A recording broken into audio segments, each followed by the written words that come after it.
Alright, hey guys, welcome to another quick take video. Now we're just gonna kind of jump right on into things here. I don't usually do too much of an intro for these kind of videos, so we're just gonna kind of jump into things. And if you couldn't tell based on the thumbnail and title, though I'm guessing that's why you clicked on the video, we're gonna just be doing some talking about Henry, just kind of some random talk about his character, kind of go over things from the games and the books and stuff that we know, at least stuff that I know, and then just sort of talk about the fact that, like, he's not some squeaky clean superhero that saved the day, but he's also not like a horrible person, because sometimes I feel like I do a little bit too much trash talking of the guy. So today we're just gonna be kind of finding the middle ground. You know, he's not a superhero, but he's not like, you know, a super villain. He's like kind of right in the middle. So anyway, with that weird intro out of the way, let's just jump into things. And I want to sort of break this down, talking about Henry in the books and then Henry in the games, and then just doing some general talking about him after that. So Henry in the books, he shows up in the novel trilogy, and I don't think he shows up anywhere else. I mean, like, outside of things like the encyclopedia, character encyclopedia and stuff like that. So he shows up as an actual character in the Silver Eyes trilogy. And in those books, he's portrayed as a person who, I guess, cared a lot about his kid, but not the rest of his family, because it's implied in the book. I don't think it's outright stated, but it's pretty much confirmed that he had, so Henry had himself, he had Charlie, he had a wife, and then he had Sammy, who is like Charlie's twin brother or something like that. And Charlie's the one that's killed by William and all that kind of stuff, right? But Henry gets so consumed by grief that he basically ignores and neglects the rest of his family. So his wife and their son, Sammy, just leave. And so Henry pushes away the rest of his family because he was so consumed by grief, he couldn't care for the rest of his family. Which really shows what kind of person he is. Not bad per se, but not necessarily great, because sure, I've never lost a kid. Okay, let's just get that point across. You know, I've never lost a kid. I've never had that kind of experience. I've lost a couple of pets. That's about it. I haven't lost an actual, like, kid. But what I don't understand for his character there is the fact that he just ignores the rest of his family. I don't really think that's a pretty stand-up guy. Now, obviously, he's consumed by grief, and then he goes a bit mad by, I guess, it's a little bit weird. He brings his daughter back, so he brings Charlie back through, like, agony, maybe? Because he, like, cries over this Ella doll that he got her, and then it, like, comes to life. So it's implied that, like, some of his emotions carried over to it, and so he brought it to life. It's not actually her, but, like, it's his emotions, some form of agony, probably. That's not explained in the book, but through, like, outside media, it's probably agony of some kind. So he brings her back and then consumes his entire being by trying to actually make her a person again, which I guess maybe is why he pushed away the rest of his family, because he was so focused on trying to bring Charlie back. It's a bit weird. Him in the books is quite odd. I don't understand Henry in the books. Really not anything he ever does, because he loses Charlie, and then he gets so consumed by grief that he builds her into a robot version, but then he also goes on to reopen a Freddy's location, and just, like, everything's perfectly fine. But then he gets so upset that he's building Fourth Closet Charlie, and then he's like, what am I doing with my life? That he builds a robot to end his life, and then he just dies. It's really strange. You can tell I'm kind of fumbling over my words and what to say. I don't really get his character in the books, because like he's consumed by grief so much so that he doesn't want to be here anymore. But he already built 3.5, almost 4 versions of Robo Charlie before he decides to just end it all. And then he builds a robot to do it. Like, it's just really strange, some of his choices that he makes. And then he neglects his family. Like, he's not necessarily a bad person. He's just a strange person. Like, none of his actions seem to correlate with anything. He just, I guess, seems to be insane, maybe, which would be interesting if they had explored that. But they don't really do that. Like, they don't really explore the fact that he is insane after he lost his kid. I wish maybe they had done that more. But they don't really do that. So I guess some of his actions can be explained away by insanity. But that's not really well explained. He just has a lot of actions that seem to contradict each other. And that's about it for Henry in the books. You know, like, he kind of just shows up here and there. He builds robots. He was, like, the person who built all the Springlock suits and stuff for Freddy's and Fredbear's. And then Afton was, like, the business partner side of things. But that's really all we know about Henry in the books, which is honestly a lot more than we know about in the games, because in the games, Henry shows up in basically just 2. He has, like, a picture cameo, kind of, in Into the Pit. But, like, he basically just shows up in 2 games. So, the main one he shows up in, we know, is Pizza Sim. Because he's, like, the tape guy, and then he does the whole speech at the end, and all that kind of stuff. But it's kind of hard to gather anything about this guy from the games, because we don't really know anything. He hardly shows up. Like, in Pizza Sim, we kind of get his name, I think, through, like, a secret tape that you can find. And then we know that the puppet is his kid, but she's never outright named or even shown that it's Lefty. It's just shown that the puppet is his daughter, but there's no explanation behind that. They don't try to explain anything there. And then that's about it. Like, there's really nothing to gather from there except for the fact that, like, now he's deciding to do something about this whole Afton problem, which we'll get to in a second. And then the next game he shows up in is surprisingly Secret of the Mimic, where he gets a name cameo, kind of. He gets a half-name cameo, because there's a whole tape where Edwin's talking about how he built all these cool Springlock suits, but then he talked to Hen, short for Henry, and that Henry wants to change the Springlock suits to a different version of the suits. And then Edwin's all confused about, like, why would he want to change the suits? I made these ones. We've been using these for a long time. Why would he want to change the suits now? So he gets a name cameo, and that's about it.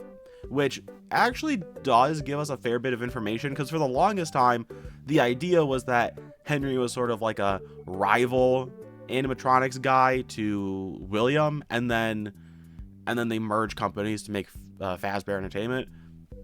But this tells us that Henry's been there from the start, that it was a Henry and William both sat down and created Fazbear Entertainment together. I mean, maybe that could change with, like, it was different in the past. It's hard to know, but it's implied that they are both, like, the head of Fazbear Entertainment and have been for some time. So that does kind of change that, and actually gives us a pretty decent answer there, I think. I mean, obviously, like I said, it's just based off of one line, but I think it does give us a fair bit of an answer that Henry was a big part of Fazbear Entertainment even this far in the past. So I like that. And to kind of go off of that, and to move into this sort of last rambly section that I want to talk about here for Henry in the games, how much did Henry know about what William was doing, both with Edwin's facility and with, like, the missing children and all that kind of stuff? How much did Henry know, and why did he not really do anything about it until Pizza Sim? And I want to do some talking about that. So the whole Edwin factory, we know that William Afton basically just screwed over Edwin big time. He was stealing employees. He had Edwin sign a contract that gave over basically everything Edwin had, including his own house, to Fazbear Entertainment if he defaulted on one of their contracts that they were working on. And of course, Edwin had to, and then Fazbear Entertainment got all of his land and all of the facility. And then they were stealing designs, again, employees, all that kind of stuff. So William was a big business schemer, which perfectly fits into his character. So he basically just wanted to steal all of Edwin's stuff, and he did so. But how much did Henry actually know about what was going on? Now, this is all basically speculation, right? I can't confirm nor deny any of this because it's not in the game. But how much would Henry have known? It does seem like it would be in character for William to kind of manipulate Henry into thinking that things aren't as serious as it most likely is. So, like, when they get the facility and the house and all that kind of stuff, I imagine that Henry would have had to know, especially if he was a higher up in Fazbear Entertainment, he would have had to have known what was going on. But I do imagine William might have downplayed things a bit and been like, well, it's not that serious of a thing, right? Like, it's not that crazy. It's just how business is done. You know, like, you're the mechanical guy, I'm the business guy. This is how business is done. Like, I imagine he kind of just uses that lingo to kind of be like, hey, Henry, don't worry about things. I got the business side of things down. And Henry would just kind of go along with it because, like, what does he know? He doesn't know anything about business. He's like he's the mechanical genius guy. He doesn't know anything about the business aspect. So I do imagine that a lot of the whole Edwin, MCM, Fazbear takeover, he knew about it. But to give him credit, he probably didn't realize the extent of how bad things were and how shady some of the things were going on. Now, that is partially negligence. He could have probably looked into things more. But I am going to give him credit with the fact that William probably just kept him in the dark about a lot of things and made things up to make sure that Henry wasn't too worried or suspicious about things. Like, that definitely seems like something William would do. And it definitely seems like something Henry would do to not really try to push more into what's going on and just being like, okay, yeah, I guess William, you know, he's my friend. I guess he knows what he's doing. So I imagine that that's probably how things went down, because it's either that that's what happened and that Henry knew what was going on, but, like, didn't think anything was bad about it, or he was just full in on it and he'd be like some horrible person right up there with William Afton, minus the killing people. So I'm gonna actually give Henry a little bit of a win here. I often trash him as a horrible person, which we'll get to in a second, but I think for Secret of the Mimic, I think he's actually just kind of like, he's not the brightest guy. He probably should have looked into things more, and this would be, again, like, negligence, but he was kept in the dark about a lot of things, most likely. So I'm gonna give him some credit there. We're giving Henry a win. He was most likely not aware about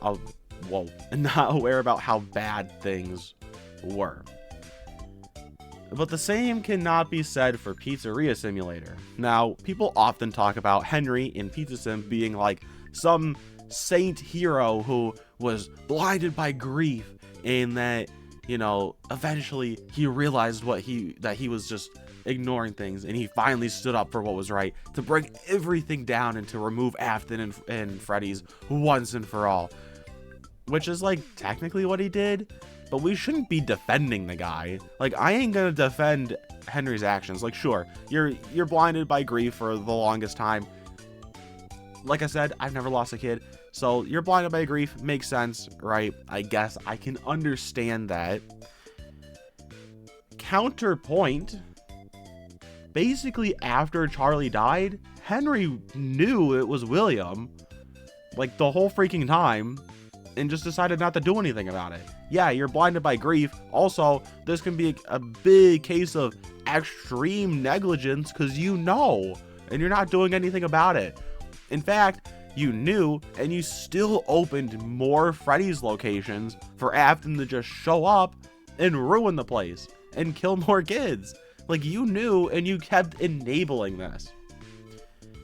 To his credit, though, I don't really have much to his credit, but to his credit, he did at least try. We know that in FNAF 2, he had the whole like criminal record scanning robots, which we know that it didn't work for the toys. Like, they didn't really get their job done, but he at least tried there. He at least tried to create something that would prevent Afton from showing up, and most likely he would. Whoa, I'm talking too fast. Most likely he would have had Afton's face as some sort of criminal record face that the toys would recognize. Now, Afton probably was able to change his appearance a little bit. We know that he did that in the books. You know, he like lost weight and like kind of changed the way he looked, like cleaned himself up a little bit too. So most likely that's how he got to the FNAF 2 location, most likely. But at least Henry tried. I'll give him credit there. He did try. The FNAF 1 location's a bit of an odd one because he just reopens it, and presumably William doesn't even show up there. Like, most likely he does after it closes, but he doesn't show up when it's open. So that one's a bit of an odd case, but nothing really bad there. But he did keep opening Freddy's locations, which, like, I don't know why he would keep doing that. It's the same issue that he has in the books. Like, you lose a kid at a Freddy's location, and then you just open another one. Especially if there is a second missing children's incident at the FNAF 2 location, then why would you open again, like a few years later with the FNAF 1 location? It just seems a bit weird on his part, but nothing really horrible, because at least he tried. But it just seems like, what are you doing, dude? Like, you're just creating more scenarios for Afton to show back up and kill more people. But that all changes with Pizza Sim, because sure, it makes sense that he doesn't do anything with William until after FNAF 3, because William's been sealed away, right? He gets sealed up behind the wall after the Springlock incident, and obviously Henry's not going to do anything about William Afton because William Afton isn't a big deal anymore, right? That makes total sense to me. I get that. Because sometimes I feel like people use the argument of like, well, he didn't do anything about William until Pizza Sim, and I use that too, but more so in the context of actual Pizzeria Simulator and not the time in between, because William's not doing anything. Why would you try to stop William if there's no reason to stop him because he's not doing anything? I think that is a fair argument on that end. He probably thought William was dead and didn't need to worry about him. Then he comes back in FNAF 3, right? Obviously, Henry can't really do much there. We know that we don't know. It's most likely that Michael Afton is the one in FNAF 3 that burns the place down and all that kind of stuff. And then Henry, I guess, decides that maybe that's a good idea. He should also burn William again, which has seemed to work the first time so well, because Springtrap just came back. So he tries again with Pizza Sim. And to his credit, at least he's trying to do something, especially now that you have Afton, you have the puppet's been floating around for the longest time, so I don't know why he didn't do anything about the puppet sooner. Like, he could have helped out his own daughter sooner, which kind of ties into the fact that I don't think Charlie was originally supposed to be the puppet, but that's a whole different topic. So he doesn't really do anything with anybody until Pizzeria Simulator, where he's like, all right, we got Afton running around, you got Circus Baby running around, you got Mole and Freddy running around, and then the puppet's just kind of there. Let's just kind of end everything off. He's like, I'm tired with my life, I'm old, but let's just end everything off here in one spectacular fire. So the idea, the concept, I think is okay. He's actually trying. He gets a thumbs up from me. He gets a defense from me. He's at least trying to do something, especially now that everybody's out and about and back. He's like, all right, shoot, things are back. Let's end everything off with one spectacular end. But the way he goes about it is the issue that I have with him. Also, some of how fans treat him, but we'll get to that. So he decides to do another fire, which didn't work the first time. I don't know why it would work again the second time, because it doesn't, because Burn Trap comes back. So he decides to do another fire for some reason. And then he decides to call everybody back. I don't know how he does it. I still don't know. Did he send everybody an email being like, hey, come on back, I got a new Freddy's location, you should show up? I don't know how he does it, but he gets everybody back. And out of all 4 of the animatronics that return, the least hostile one, the puppet, who does still jump scare people, but I would argue is the least hostile out of Psycho Molten Freddy, serial killer daughter Elizabeth Afton, Circus Baby, and actual serial killer William Afton, Henry decides to entrap his own daughter in a torture suit of Lefty and then lets everybody else just kind of roam free in the basement. I don't know what his thought process was there. Like, you can't really defend his actions there. You can defend all of his other actions all the live long day. You cannot argue that his actions of torturing the puppet, because Lefty does that. Lefty shocks the puppet and then also plays some music, but like shocks the puppet to keep it calm. We know that shocking animatronics hurts them based off of a lot of other games.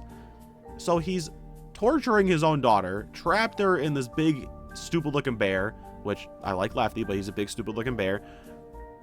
He just traps her in there and then just tosses her in the basement with everybody else, and then just lets Circus Baby with her big scissor claw, William Athen with his weird bone arm, and then Molten Freddy the pile of wires with sharp teeth just roam around having fun, I guess. Like, what's stopping them from just killing more people?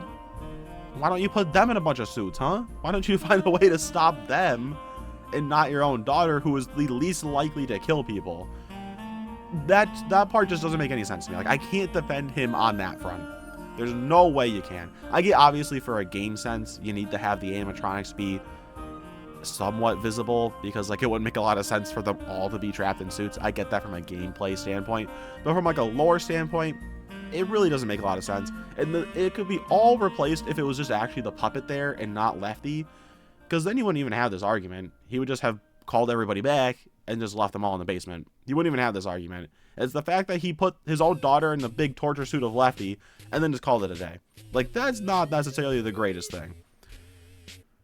Also, he just lies, because he goes, you know, my daughter, I knew you'd return as well, despite the fact that I dragged you here in this big torture suit. But you can see where I really get hung up on him there. But outside of that, I do think most of his actions can be explained or justified, right? He's experiencing grief, but he still at least tries to bring happiness to people through Freddy's locations, and he tried with the toys to make sure Athen couldn't come back. He tried there. He didn't know what was going on with the whole Edwin MCM facility.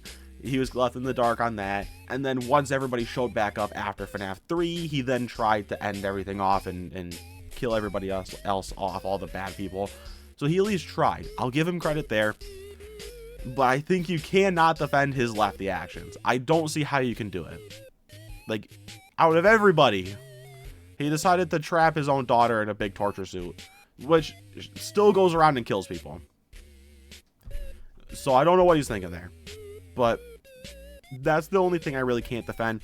And the other problem I have with him is not so much with Henry himself, but is with how people treat him. Because oftentimes you find that people are defending him, like, whole heart and soul, being like, well, he's just so grieving that he of course couldn't do anything because he's grieving.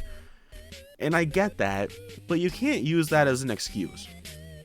I think, like, that's the hard part I find, is that people just give him excuses that don't really make sense. Like, sure, it makes sense for a little while, but like, ain't no way he's still like that intensely grieving like 40 years later. Maybe he is. Like I said, people experience grief differently. I don't know. I've never been in that situation. But like, he's still that sad 40 years later. I don't know. Like, that's why I'm like, I don't really use that as an excuse too much. Like, I understand it. And clearly Henry doesn't use it as an excuse. It's just the fandom. And that's the issue I have. So that's all. That's it for my rambling. It's been a long enough video. That's it for my rambling here. I guess moral of the story, Henry's not as bad as I often say he is. Sometimes I do hype it up a little bit more, just for the sake of hyping it up a little bit more. He's not as bad as I often made him out to be, but I still don't defend his actions on the Lefty suit. I think that's the dumbest thing on the entire planet, and that makes him, I don't know what he was thinking there. Everybody makes mistakes, but that's a pretty bad mistake. But outside of that, I think that it's pretty easy to justify most of his game actions. The book actions, like, I don't understand the book at all, because he just like flip-flops and he's just insane. So I guess that's his excuse in the books. In the games, it's understandable. You can kind of piece things together. You put the pieces together like Edwin Murray, and you kind of call it a day. That's all I'm going to say. I'm going to leave it off there. we'll end things off like we always do. We'll do our shameless plugs. Check them out. Instagram, whatever, down below. I don't know. We'll just kind of do a wrap it around. Channel memberships, I don't know what I'm going to do with that yet, but like, I'll just still give a shout out to people. I've got my channel members. Here's your shout out. Thank you so much for being the members. Yada, yada, yada. I don't know. I'm just going to ending this off a little quick. But yeah, thank you for being my members. And here's your video shout out. And yeah, with that, thanks for watching. I hope that you mildly enjoyed this video of me just rambling about Henry. And for your questions of the day, question number 1, what do you think of Henry? Do you think he's a great human being who's done nothing wrong? Do you think he's just a guy who's experienced a lot of mistakes and manipulation from people around him? Or do you think he's a horrible person? I think he's just right in the middle. But what do you think? Leave that down below. And for your second question, did you catch the Henry name cameo in Secret of the Mimic? Did you catch it? Because I didn't until like I found it later. But did you catch it upon first playing or watching the game? So answer those 2 questions down below if you made it this far in the video. And with that, I will see you around in the next one. Goodbye.